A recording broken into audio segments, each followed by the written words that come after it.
Ayan guys, inumpisan ko ng baklasin yung air cover.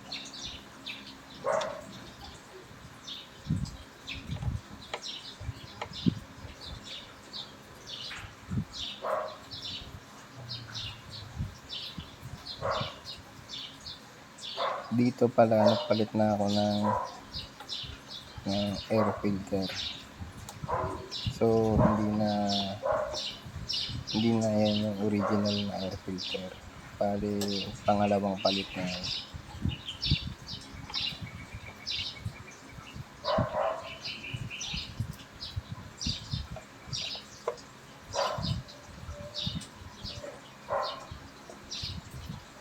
So na-order ko yung air filter sa Lazada. Kaso hindi tugma yung dumating. Yung sabitan niya kasi hindi magkaparehas yung sa ilalim. So ang ginawa ko, pinutol ko na lang yung ano niya, yung parang clip. Sukat naman yung ano niya, yung size, pero yung pinaka clip sa bandang baba, ayan guys, yung filter tataba, yun yung pinakababang clip, yun, hindi yun hindi yun, walang clip yun sa baba, pinutol ko. So ayan yung air filter after siguro mga 10,000 km na higit.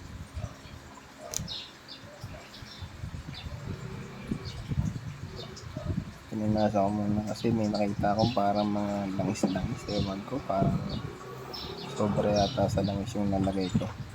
So Honda Beat version 3 po itong motor. So itong na tinatanggal ko na yung ano niya, kickstart.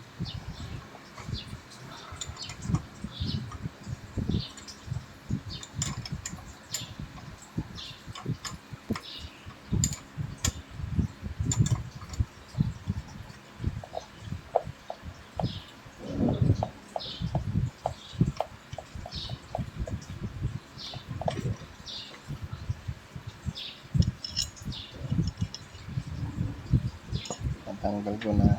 So ito namang cover. Hindi ko alam kung anong cover to eh. So yung version 3 na motor, ang makina niya pala is pang Honda Genio. Tapos yung body type niya is pang Honda Beat. Parang pinag-mix ng Honda na Honda Genio at saka Honda Beat, yung bagong version 3 ng Honda Beat. So ang bali pang ano ko na to, pang siguro mga pang-apat na beses na CVT cleaning kasi binabiyahe ko yung motor na to pang angkas. Lagi ko chine-check yung ano niya, yung panggilid niya. Tsaka every siguro 3,000 km nag-change oil na ako.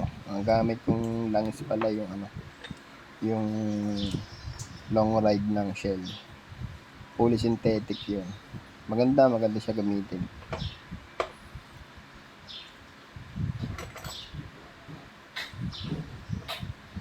Hinahanap ko na yung tools na pambaklas ng crankcase cover. Wala kasi akong impact. Medyo basa-basa pa yun kasi kakatapos ko lang din hugasan. Kaya pinupunasan ko.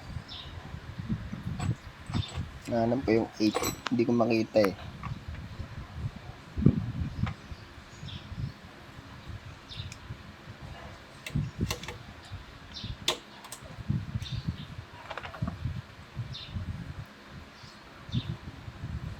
Init sa kailangan talaga sakto kasi tingnan nyo bandang mali mangyayari.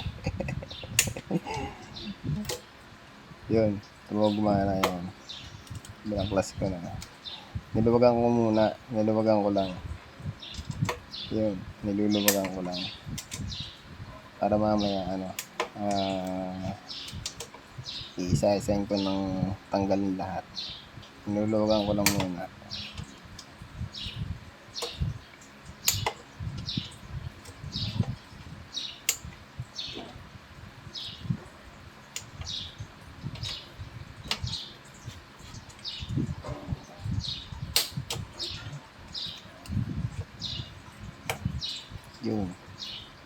Then guys, yung ano, yung wrench ko, pumaltos na. So, ang ginawa ko dyan, tinry ko muna sa iba kung pero doon sa isang bolt na yun, talagang pumaltos na.